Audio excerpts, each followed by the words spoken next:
Nouveau chapitre de géographie, les territoires ultramarins français, une problématique spécifique. Nous démontrerons ici comment aménager les territoires ultramarins pour réduire les inégalités. Pour cela, dans une première partie, nous montrerons que les territoires ultramarins français sont un atout pour la métropole. Puis dans une seconde partie, nous démontrerons que l'intégration régionale des territoires ultramarins est limitée. Enfin, dans une troisième partie, il convient d'observer que des aménagements ont été réalisés pour réduire les inégalités dans les territoires ultramarins. Première partie, les territoires ultramarins français, un atout pour la métropole. Grand A, des territoires aux nombreuses spécificités. Les territoires ultramarins français ont des statuts variés. La Martinique ou la Guadeloupe sont des DROM, alors que Saint-Pierre-et-Miquelon ou Saint-Martin sont des COM. Dispersés sur tout le globe, ils sont éloignés de la métropole, même si les liaisons aériennes réduisent la discontinuité géographique. Enfin, ce sont des petites îles exposées à un climat tropical qui peut être violent avec les cyclones ou à des risques liés aux volcans. Mais les territoires ultramarins sont également des territoires stratégiques. La France étant une puissance moyenne qui a l'avantage avec ses territoires ultramarins d'être influente. Cette situation lui vient de son héritage colonial. Grâce à ces territoires, elle peut donc être présente sur tous les océans et ainsi s'affirmer tant dans le domaine militaire, culturel, économique et même politique. L'outre-mer français, en grande partie constitué d'îles, permet à la France de bénéficier de 10 millions de kilomètres carrés d'espace océanique et d'avoir la deuxième zone économique exclusive après.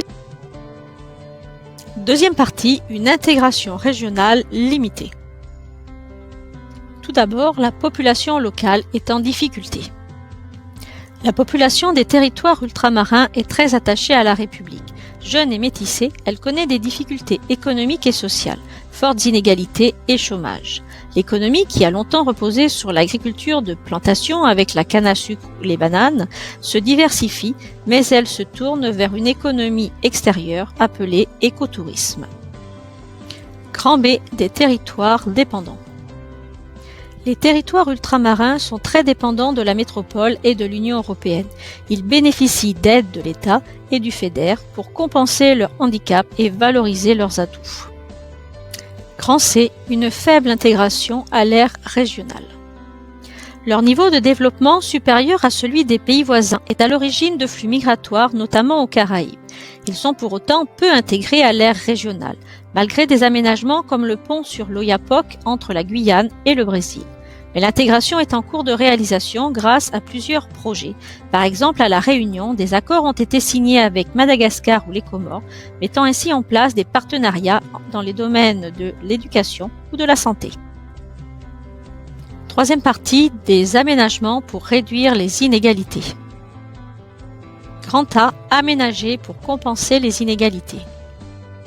L'État est un acteur important de l'aménagement dans les DROM. Il a orienté le développement des territoires ultramarins autour de l'activité touristique sur le littoral avec des constructions de complexes hôteliers ou de la route comme à La Réunion avec la nouvelle route littorale, mais également vers des cultures spécialisées comme l'ananas ou la vanille.